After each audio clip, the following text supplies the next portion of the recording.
So friends, बिना किसी देरी के शुरू करते हैं आज की अपनी इस बेहतरीन वीडियो को। सो फ्रेंड्स, यहाँ पर ये बोल रही है कि मुझे उसकी सलाह को नज़रअंदाज करने का अफसोस है। यानी किसी ने इसे कोई सलाह दी थी, उसने इसकी सलाह नहीं मानी, अभी ये पछता रही है। इसे इंग्लिश में हम दो तरीके से बोल सकते हैं, हैविंग का यूज़ करके भी और बिना हैविंग के भी। जैसे कि सबसे पहले हम हैविंग का यूज़ करेंगे। I regret having ignored her advice.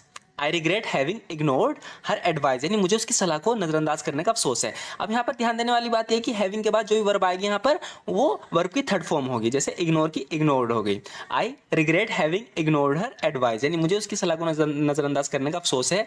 बिना हैविंग के हम इसे सिंपल इस तरीके से बोलेंगे, I regret ignoring his advice. I regret ignoring his advice, यानी मुझे उसकी सलाह को नजरअंदाज करने का अफसोस है। उसने मुझे यहाँ आने के लिए मना किया था। इंग्लिश में, सिंपल इंग्लिश में हम इसे बोलेंगे, he told me not to come here. He told me not to come here, ये बिल्कुल बेसिक इंग्लिश है कि उसने मुझे यहाँ आने के लिए मना किया था। लेकिन अगर आप कहीं ऐसी जगह बात कर रहे हो जहाँ पर इंग्लिश सबकी अच्छी है, मतलब थोड़ा एडवांस लेवल पे बोलना चाहोगे, तो आप कहोगे he advised me against coming hair.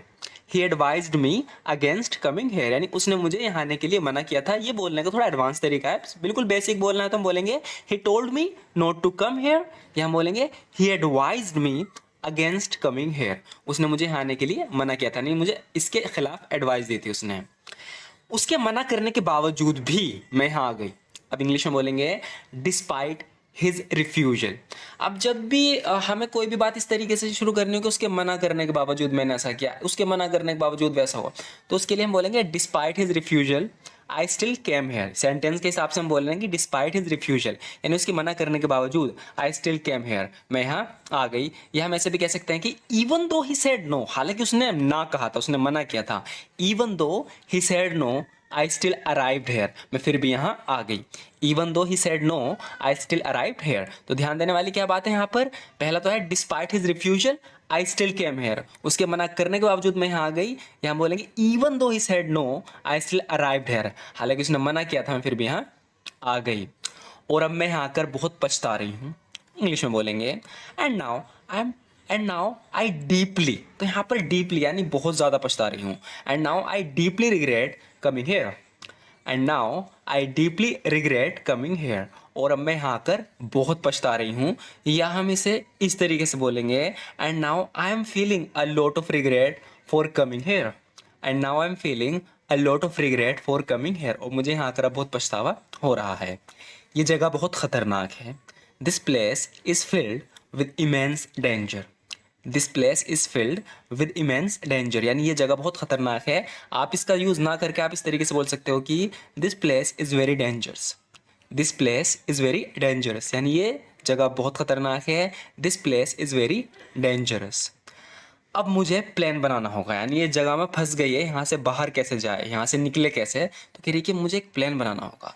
तो प्लान बनाना मेक का भी यूज़ कर सकते हैं, लेकिन एक फ्रेजल वर्ब होती है जिसका ज़्यादातर इसी का यूज़ होता है। जब भी हम कहते हैं कि मुझे कोई प्लान बनाना है, कोई आइडिया बनाना है, कोई आइडिया सोचना है, तो हम बोलेंगे now I need to come up with a plan. Now I need to come up with an idea, इस तरीके से हम बोल सकते हैं। Now I need to come up with a plan, यानी मुझे प्लान के साथ कम अप करने की ज़रूरत है, यानी एक प्लान बनाने की ज़रूरत है, दिमाग में सोचने की ज़रूरत है। Now I need to come up with a plan, या हम कहेंगे now I must make a plan to find way out. To find way out का क्या मतलब है, यहाँ से निकलने के लिए मुझे एक प्लान बनाने की ज़रूरत है, यानी प्लान बनाना होगा। Now I must make a plan, must का हम यूज़ करें यानी बनाना होगा, हम जोर दे रहे हैं बात पे। Now I must make a plan to find a way out, अब मुझे यहाँ से बाहर निकलने का प्लान बनाना होगा। अगर तुमने मेरी बात मान ली होती तो तुम्हारा आज ये हाल ना होता, यानी कि उसका बहुत बुरी हालत होगी। तो यहाँ पर ये कह रही है कि अगर तुमने मेरी बात मान ली होती। इंग्लिश में कैसे बोलेंगे, if only you had taken my words seriously. If only you had taken my words seriously, अगर तुमने मेरी बात को सीरियसली ले लिया होता। ऐसे भी कह सकते हैं अगर तुमने मेरी बात को मान लिया होता, you wouldn't be in this state today, तुम्हारा आज ये हाल ना होता। If only you had taken my words seriously you wouldn't be in this state today, अगर तुमने मेरी बात को मान लिया होता ना, तुम्हारा आज ये हाल नहीं होता।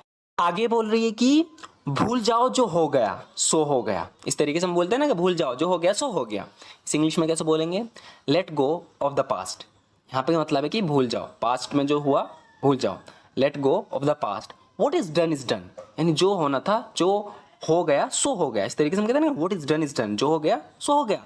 Let go of the past, past को भूल जाओ। अब यहाँ ऐसे कह सकते हैं कि फॉरगेट व्हाट हैपेंड, यानी जो हो गया उसे फॉरगेट करो, भूल जाओ। इट्स इन द पास्ट, ये तो पास्ट में, पास्ट की बात होगी ना, हो गया तो हो गया। Forget what happened, it's in the past. बस आगे से ध्यान रखना है ऐसी गलती फिर से ना हो।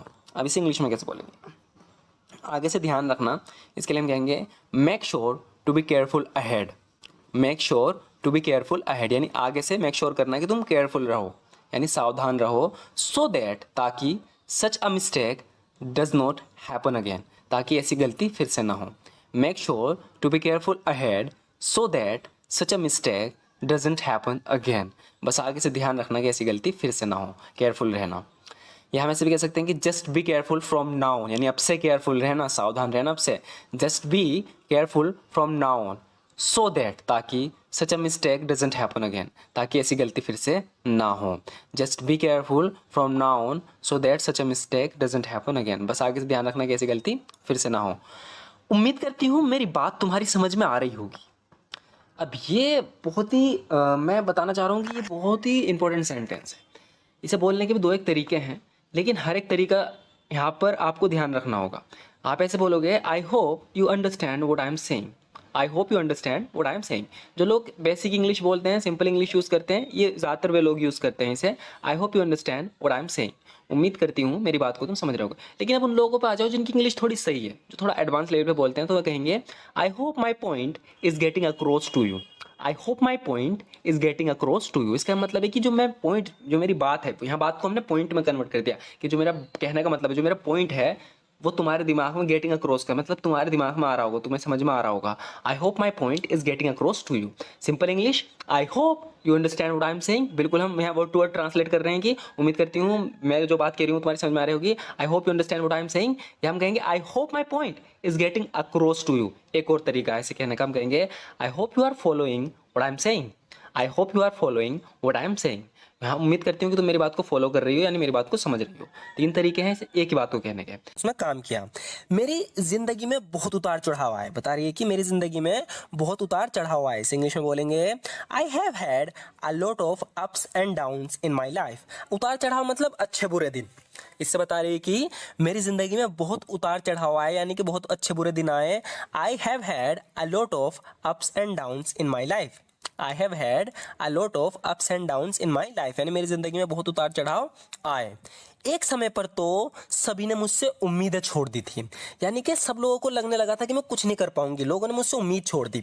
उम्मीद छोड़ना, इसके लिए हम यूज करते हैं give up on someone. Give up on someone एक फ्रेजल वर्ब है जिसका यूज होता है। तो बता रही है कि at one point in my life, यानी जिंदगी के एक पॉइंट पर आकर, एक समय पे तो everybody gave up on me, सबने मुझसे उम्मीद छोड़ दी थी। बता रही कि at one point in my life everybody gave up on me, यानी एक समय पर तो सबने मुझसे उम्मीद छोड़ दी थी।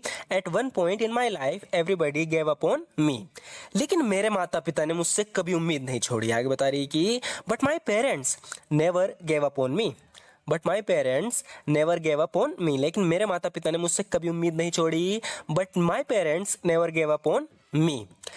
वे हमेशा मुझे आगे बढ़ने के लिए प्रोत्साहित करते रहे, यानी मेरी हिम्मत बढ़ाते रहे हमेशा आगे बढ़ने के लिए। बता रही है कि they always kept encouraging me to move forward. They always kept encouraging me to move forward, यानी उन्होंने मुझे हमेशा आगे बढ़ने के लिए प्रोत्साहित किया। वे हमेशा मुझे आगे बढ़ने के लिए मेरी हिम्मत बढ़ाते रहे, मुझे प्रोत्साहित करते रहे। They always kept encouraging me to move forward.